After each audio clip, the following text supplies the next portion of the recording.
And we are back on the Zero Hour. I am Richard RJ Eskow, and joining us now is Robert Johnson. Rob Johnson is the president of the Institute for New Economic Thinking. He is a senior fellow with the Roosevelt Institute. He has a long and distinguished career in economics and has also been the producer of some fine blues records. So, Rob, as always, thanks for joining us.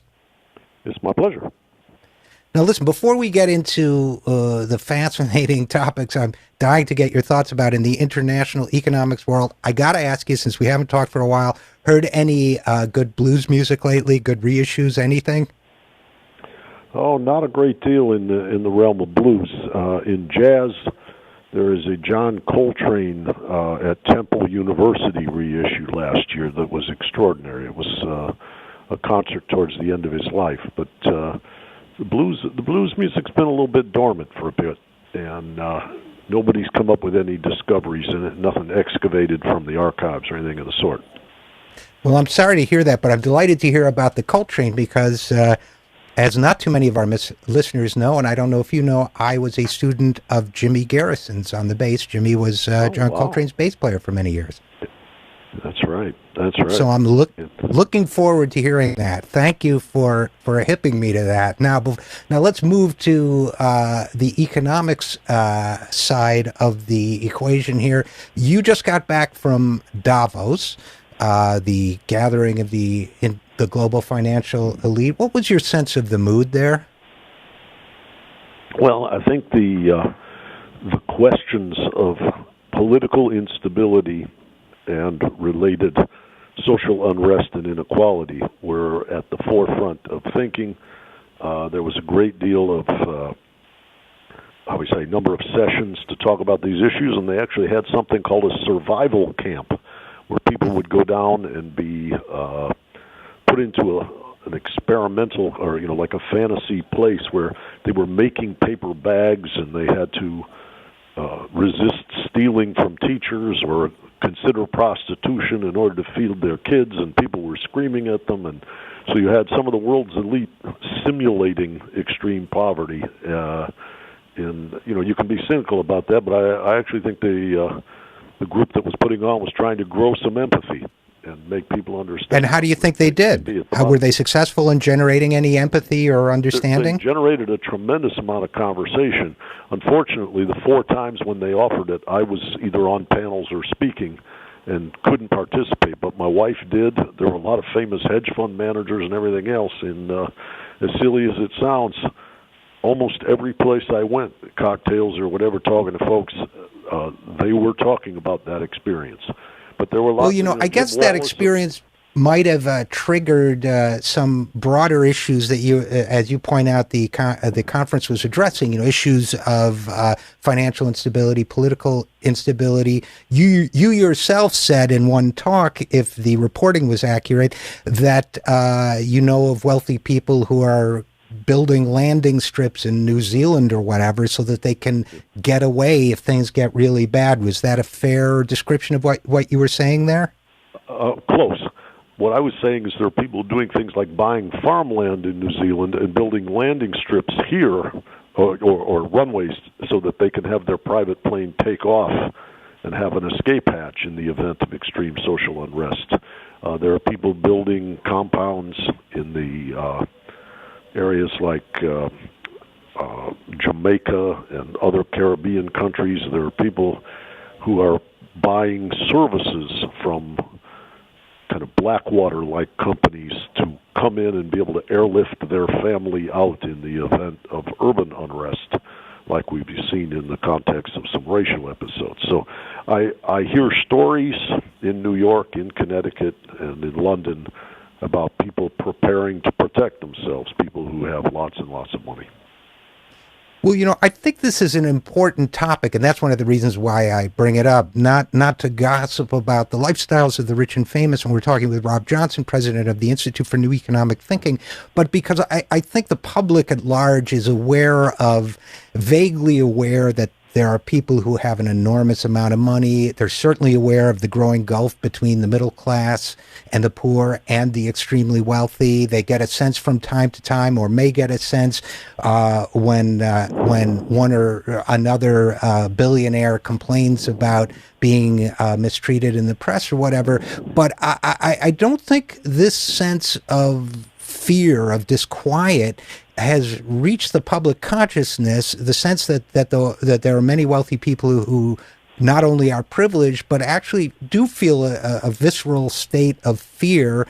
And I'm just wondering, a lot of people would be surprised to hear that because they don't think life in this country is all that unstable. Are these folks fearful because in some sense they understand the situation better than many people do?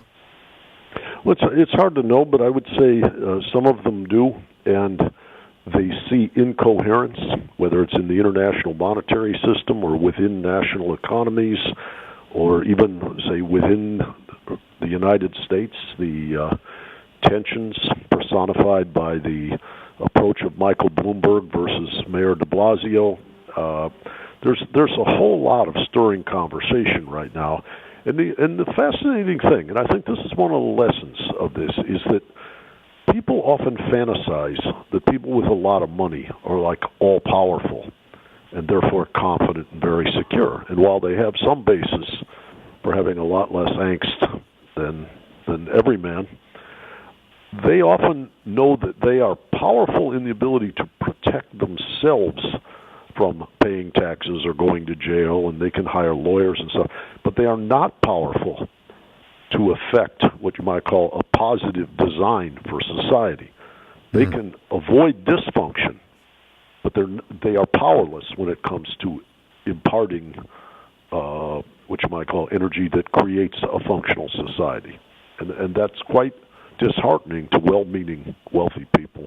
And it heightens. Well, let's talk about those well-meaning wealthy people for a second, because I guess what I'm struggling with is that I think a lot of them, particularly in the financial world, they see the statistics, they see the numbers, they study them, they see the trends, whether it's inequality, which is now, a very hot topic, finally, and I'm delighted to see it become one, whether it's some other issues that might lead to future instability. I think they see the unsustainability of it all on some level. Is that kind of what you're saying, that they see it moving towards increasingly unstable conditions, it meaning, let's say, the global economy, but they feel powerless to do anything about it except maybe look for an escape route?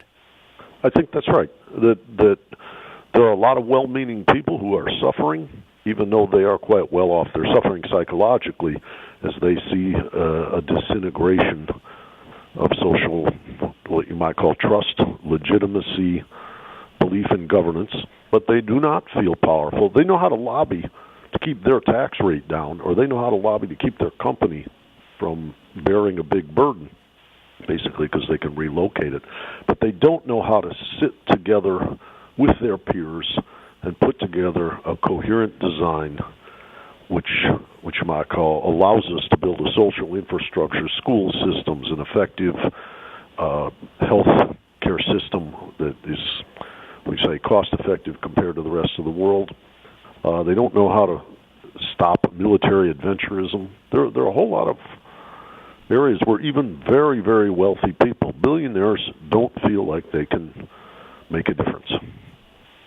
It's fascinating. We're talking to Rob Johnson, president of the Institute for New Economic Thinking. Now, I assume, to what extent are those feelings, you think, justified, and to what extent do you think it's just that they lack a shared, coherent vision of what might be? In other words, I think you know what I'm saying. To what extent are they truly powerless, and to what extent are they powerless because beyond their own self-interest, what they might push on, let's say, taxation or whatever, they don't really know what to fight for? Well, I think some of it is about vision, and some of it is about will. Until one gets truly despairing, putting up your money, offering to pay higher tax or whatever, may be something some selfish people try to avoid. On the other hand, let's take a slightly more constructive perspective. Let's say you want to put more money up to support school systems or whatever. Things that are part of the social fabric that build the rungs in the ladder for society. But if you submit to a higher tax rate, it'll just go into the military-industrial complex, the medical-industrial complex, or bank bailouts. Are you going to volunteer for that? Because you're now paying more, but it's not transmitting through to what you might call the well-meaning end products that you would like to see invigorated to repair society. And I do think a lot of wealthy people do not know how to engineer a change in the design. And I think a number of them would be willing to play, meaning sacrifice materially, if they thought a coherent design were to emerge. I bring up these issues because I would like to see a renewed sense of stewardship. I'd like to see a renewed vigor on the part of those who are fortunate in what you might call a conversation about a design that coheres. What you hear sometimes on the right is that by stripping away all of the what you might call social underpinnings, they're actually strengthening the moral character by taking away the socialist padding that harms the spirit. My own philosophy doesn't agree with them entirely, or to a very large extent doesn't agree with them.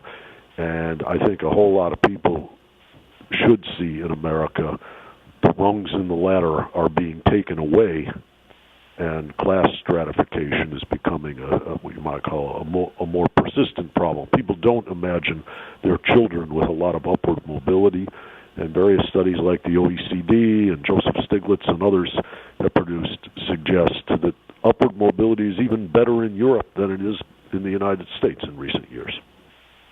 So, no, and we all know that, and I think you're saying that the well-meaning among the very wealthy see that too, but what you get instead sometimes is you get something like the large amounts of money, I think it was Mark Zuckerberg, put into Newark, relatively large, I mean small by most standards, but $1 million, I think, and the comment in Newark afterwards was, everybody got paid and Rashad still can't read, as one city council member put it. So is part of it that they feel frustrated or helpless when they try to intervene like that, or maybe they change the debate in an undemocratic way by backing something like charter schools and education that might not be as effective as they think? I mean, these are just things. We're going to have to take a break in a minute, but I think before we go to break, maybe just a few seconds of a thought about that. Oh, I think the other thing we have to talk about here is not just the personally wealthy, but the corporate leadership. Corporations swing around cash flow that dwarfs the billions that a Warren Buffett or a George Soros have at their disposal. And what we really need is corporate leadership, in addition with the individually wealthy, to invest in these new dimensions, these new programs and designs. Well, I want to talk then a little bit more about how that might look on the corporate as well as personal side. When we get back, we're talking with Robert Johnson, president of the Institute for New Economic Thinking, about the powerful and their concerns and their good, noble at times aspirations for the economy. I'm Richard RJ Eskow, and we will be back on the Zero Hour.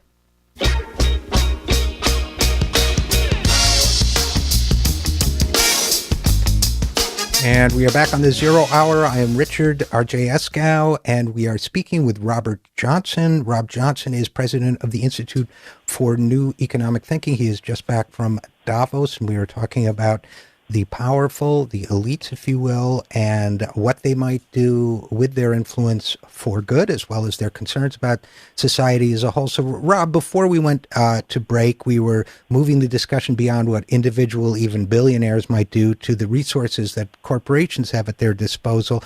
Are there, I've always taken the position that in the corporate world, you have a fiduciary responsibility to maximize profits. That's always going to be your primary concern. If you're a CEO or a senior corporate executive, a board director is roughly the same, and therefore it's going to be tough to get corporations to work for a redesign of the system to make it work in everybody's best interest. There may be corporations where reinforcing the middle class would be good because they'd sell more product, but by and large, it's going to be tough in an increasingly financialized and digitized economy to get corporations to do the right thing. Am I wrong?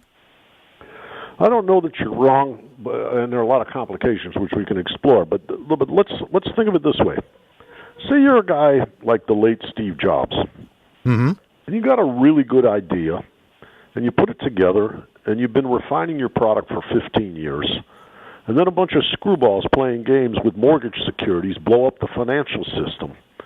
That costs you a hell of a lot of money.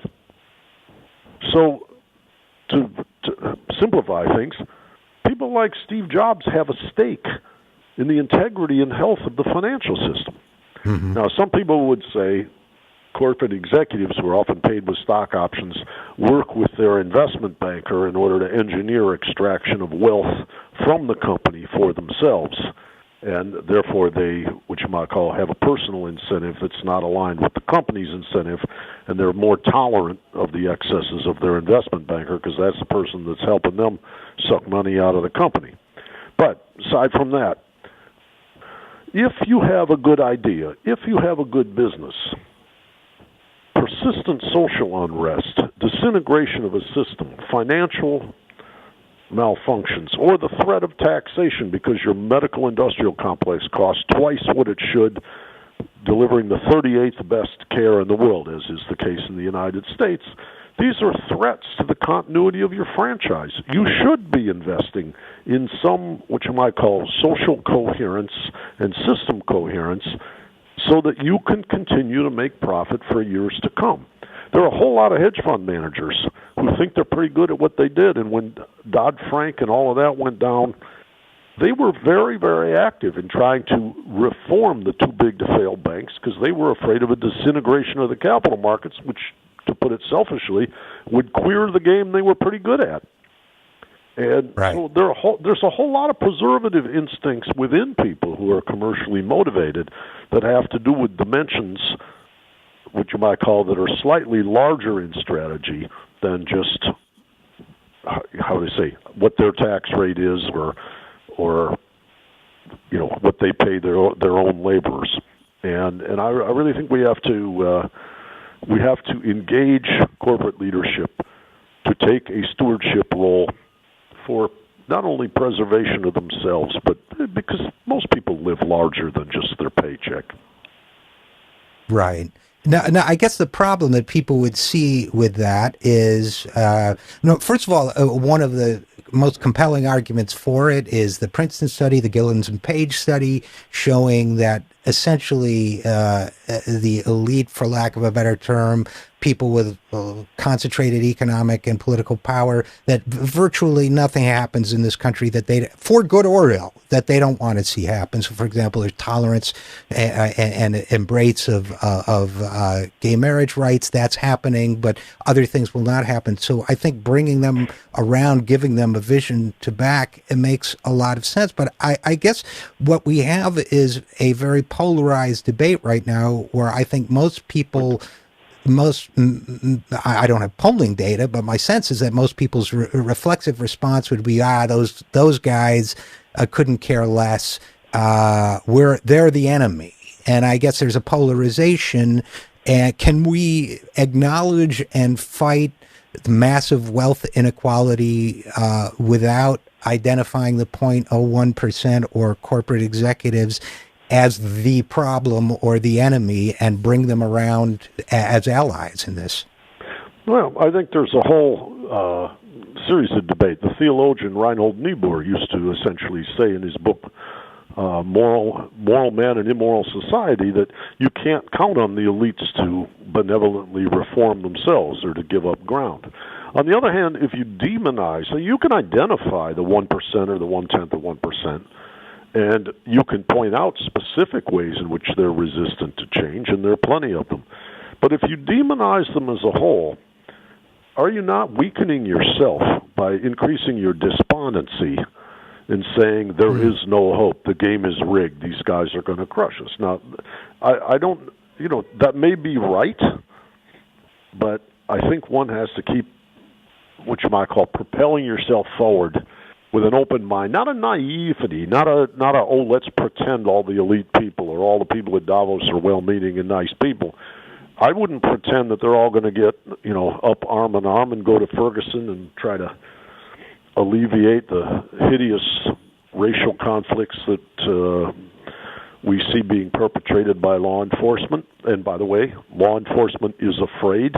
Law enforcement is sent into those places where the inequality and where the oppression already exists, and it's a hornet's nest that they're asked to, what you might call, mediate over.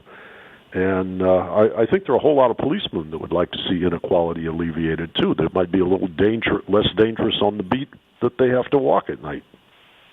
It's a fascinating topic. As you were talking, what came to mind was, for some reason, was the Indian independence movement and the fact that Gandhi, while resisting them, and we all turn to Gandhi maybe too often in these situations, but he's an important historical figure in a situation like this. He fought for independence, but he didn't demonize the individual British leaders, and he made it human connections with them. And in a sense, that was an element of, I would argue, of his eventual success, and eventually, whether it was the Nehru-Mountbatten relationship, I'm speaking of him, not Mrs. Nehru, but, in that sense too, that if you can build a human connection with the people who currently hold the power and speak to their, the human side of their nature, which we all share, is that kind of what you're talking about?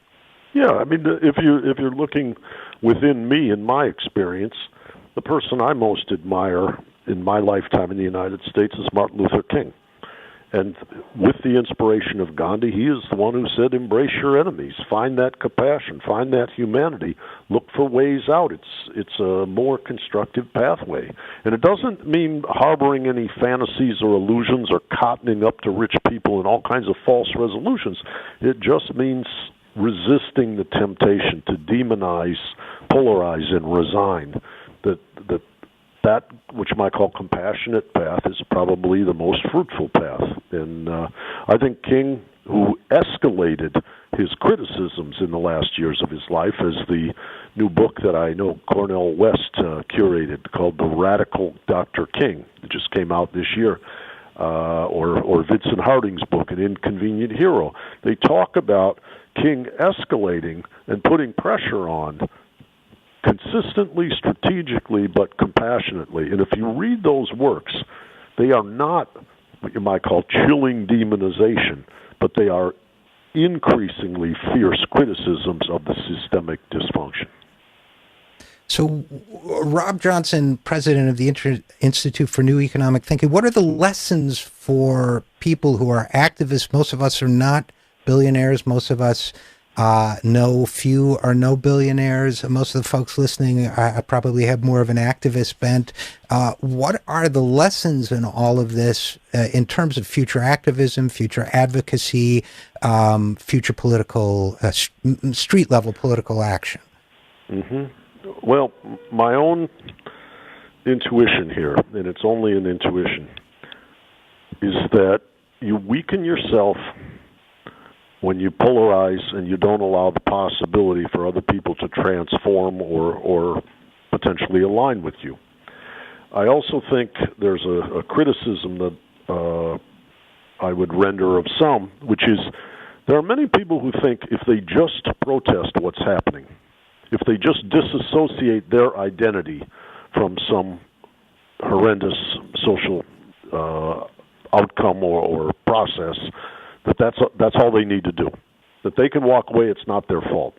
The fact is you can't walk away. And the fact is, when you don't walk away, you're having to engage powerful people, some of whom are very resistant to you, and other of whom you have to negotiate with or have the potential to negotiate with and make progress. And I guess what I'm suggesting in our conversation today and in some of the media I did at Davos is that engaging these people with an unrelenting vision is a very, very important next stage. Just identifying what's wrong and walking away is not sufficient. We've got to take it one level deeper to what I would say reinvigorate the America that we all envisioned when we were young children. Well, I think that's very well said. And as a closing thought, I would only add that to many of the billions of people elsewhere in the world, just by living in this country, we have wealth and influence they can barely imagine, just as the people you're describing have wealth and influence that many of us can barely imagine. So I would say that with our influence as well as theirs comes responsibility. So thanks so much for talking about this with us. I think it was a fascinating conversation. Well, thank you, and I hope you enjoy the John Coltrane at Temple University that we explored at the outset. There's a man who never rested on his fame, never rested on his habits, and stretched himself and stretched his audience for every moment he was on the planet. And maybe John Coltrane's the example we all need. Well, that's a great. I can't resist adding this because I knew Alice Coltrane a little bit. When they met and he saw her playing piano, she was an excellent pianist. He said, "You got 88 keys. Why don't you use them all?" Maybe there's a political lesson in that for us, right? Yeah, but the other side was when John Coltrane was with Miles Davis. He said, "Well, man, I got so much in my mind, I just don't know how I can get it all out." And Davis was kind of angry with him for playing long solos. He says, "Well, I can tell you one thing. You can stop by taking the horn out of your mouth." I know that. All right, I got to give you one more, which is one of his sidemen. He stopped playing his solo and he started just whistling and beating the microphone with his hand. And somebody asked the sideman afterwards what happened, and they said he ran out of horn. That's good. So with that, we'll have to call it Robert Johnson, president of the Institute for New Economic Thinking. Thanks so much for joining us. Thank you. Talk to you soon. You bet. And we will be right back after this. I'm Richard RJ Eskow. This is The Zero Hour.